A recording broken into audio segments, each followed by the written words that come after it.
फ़या अय्युहन्नास, रमज़ानुल मुबारक की आमद हमारे लिए यूँ तो बेशुमार सौगातें लेकर आती हैं। सच पूछिए तो इस महीने का हर रोज़ सईद और इस महीने की हर रात मुबारक है कि वो अपने मालिक हकीकी की इताअत और रज़ा के लिए अपने जिस्म की जायज़ ख्वाहिशात यानी खाना पीना और ज़रूरियात तर्क करके ये गवाही देता है कि अल्लाह ही हमारा माबूद है। इस महीने में अल्लाह के बंदे हकीकी तौर पर गुनाहों को तर्क करने की कोशिश करते हैं तो उनके दिल शीशे के चिरागों की तरह मुनव्वर होकर ऐसे जगमगाते हैं जैसे आसमान पर रात के सितारे जगमगाते हैं। इस मुक़द्दस महीने में फिर हम क्यों किसी अल्लाह के बंदों पर जुल्म करें, जबकि हदीसों में आया है कि रमज़ान के महीनों में शैतानों को जंजीरों से जकड़ दिया जाता है। यही वजह है कि इस महीने में इंसान गुनाहों से परहेज करने की कोशिश में इज्तिहाद करता है। रमज़ानुल मुबारक के इन खजानों में आपको क्या कुछ मिलेगा। ज़मीन की तरह आपके दिल नर्म और आंखें नम होंगी।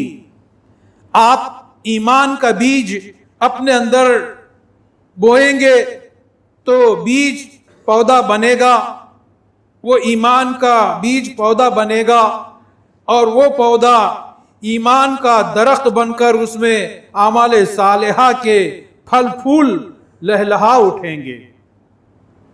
अगर आप गाफिल किसान की तरह सोते हुए पड़े रह जाएंगे तो रोजों की रहमत का सारा पानी बह जाएगा और आप कयामत में प्यासे उठाए जाएंगे। आप अल्लाह की तरफ एक बालिश यानी एक उंगल चलेंगे तो अल्लाह आपकी तरफ 2 बालिश आगे बढ़ेगा, बल्कि 10 कदम बढ़कर आपका इस्तकबाल करेगा। अगर आप उसकी तरफ चलना शुरू कर दोगे तो वो आपकी तरफ दौड़ता हुआ आएगा। और ये बात अच्छी तरह जान लीजिए कि रोजा सिर्फ पेट का रोजा नहीं है, आंख का भी रोजा है, कान का भी रोजा है, जबान का भी रोजा है, हाथ पांव का भी रोजा है। और वो रोजा ये है कि आंख वो न देखे, कान वो न सुने, जबान वो न बोले, हाथ पांव वो काम न करें जो अल्लाह ताला को पसंद नहीं है और जिसके करने को अल्लाह ताला ने बंदों को मना किया है।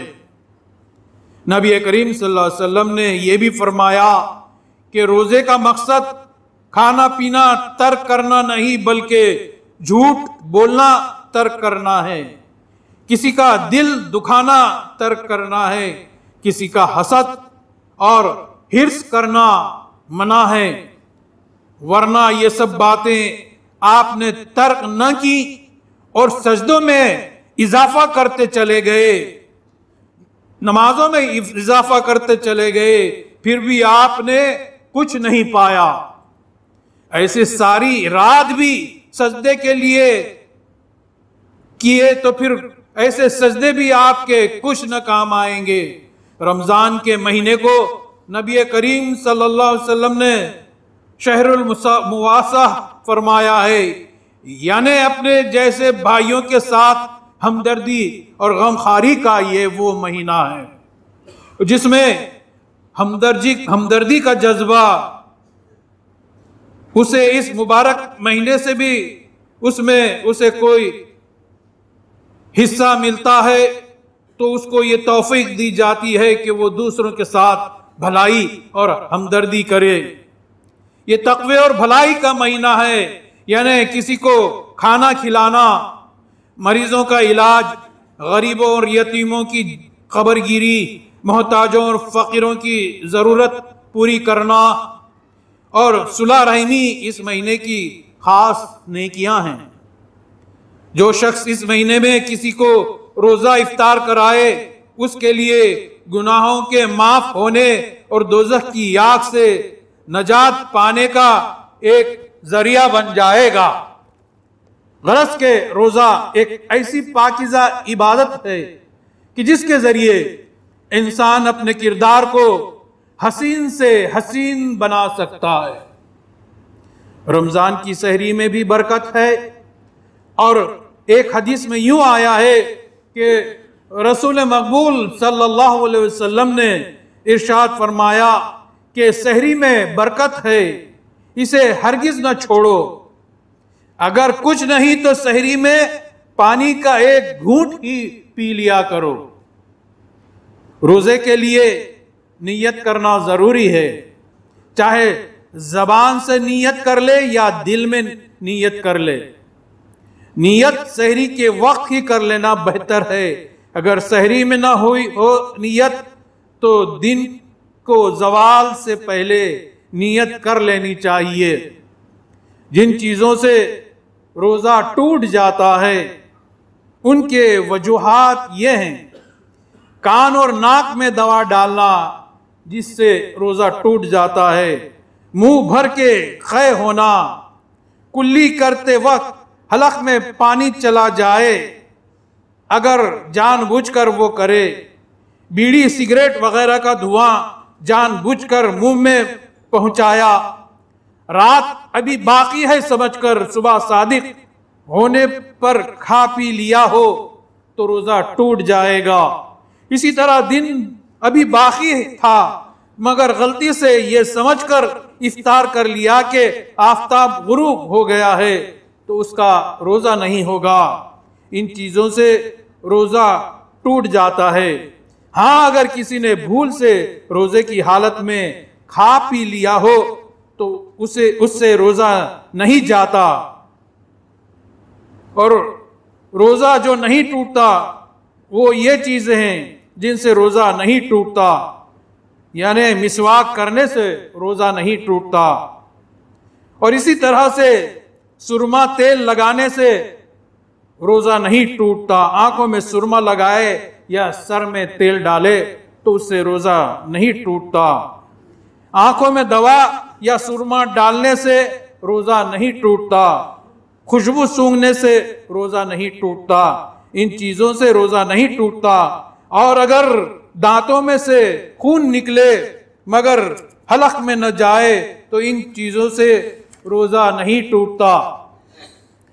वो चीजें जिनसे रोजा मकरूह हो जाता है, अब वो भी सुन लीजिए कि जैसे टूथपेस्ट या मंजन वगैरह से दांत साफ करने से रोजा मकरूह हो जाता है क्योंकि उसका मजा जबान को लगता है और प्यास की शिद्दत को कम करने के लिए बार बार कुल्ली करने से रोजा मकरूह हो जाता है। झूठ और चुगली करने से रोजा मकरूह हो जाता है। जो ज़ईफ शख्स रोजा रखने की ताकत नहीं रखता वो रोजों के बदले किसी मिस्कीन को 2 वक्त के खाने का कफारा दे सकता है।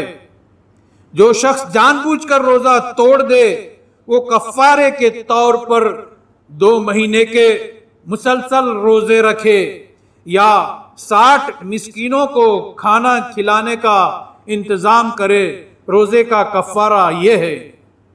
और रोजे का मकसद सिर्फ रोजा रख लेना या नमाज का एहतमाम कर लेना जरूरी नहीं, बल्कि अल्लाह ताला की नाफरमानी से भी बचना है। नाफरमानी से मुराद ऐसे कामों से बचना चाहिए जो काम अल्लाह और उसके रसूल को नापसंद हो, क्योंकि वो लोग बड़े ही बदकिस्मत होते हैं जो बड़े एहतमाम से रोजे तो रखते हों, नमाजें भी पढ़ते हों और खैर खैरात करते हों, मगर क़यामत के दिन उनकी नेकियां दूसरे मोमिन भाई को दे दी जाएं इस वजह से कि उसने दूसरे का नाहक दिल दुखाया था, गलत और झूठी तोहमत लगाई थी, किसी पर नाहक इल्जाम लगाया हो, किसी का माल नाहक दबाया था या किसी की गीबत चुगली करके या मजाक उड़ाकर उसका दिल दुखाया हो, किसी के पीठ पीछे गालियां बकी हों, ऐसी सूरत में वो रोजादार या वो नमाजी क़यामत में नेकियों से महरूम कर दिया जाएगा। हालांकि वो समझता होगा कि मैंने रोजे रखे हैं, मगर उसको क़यामत में उन नेकियों से महरूम कर दिया जाएगा। उसको सर के बल जहन्नुम में फेंक दिया जाएगा। ये रिवायत मुस्लिम शरीफ में अबू हुरैरा रज़ी अल्लाह ताला अन्हु से मरवी है। अल्लाह की बारगाह में दुआ है कि अल्लाह रब्बुल आलमीन इस मुक़द्दस महीने में हमको नेकियों से आरास्ता करके हमारे गुनाहों को माफ फरमाए और गुनाहों से बचाए बतुफैल रसूल मेहदी के, और हमारी इबादतों को, रोज़ों को कबूल फरमाए, हमारे सदक़े खैरात को अल्लाह ताला कबूल फरमाए, और अल्लाह ताला हमको आने वाली मुक़द्दस रात शबे क़दर की फजीलत को समझने और उसको अदा करने की तौफीक अता फरमाए। इंशाअल्लाह आइंदा आने वाला जुम्मतुल विदा है, इसलिए हमें चाहिए कि उस जुमा को बड़े एहतमाम से हम मनाएं। आमीन सुब्मा आमीन। बारकल्लाहु लना व लकुम फिल कुरानिल अज़ीम व नफ़अना व इय्याकुम बिल आयति व ज़िक्रिल हकीम। इन्नहु तआला जवादुन मलिकुम बर्रुर रहीम।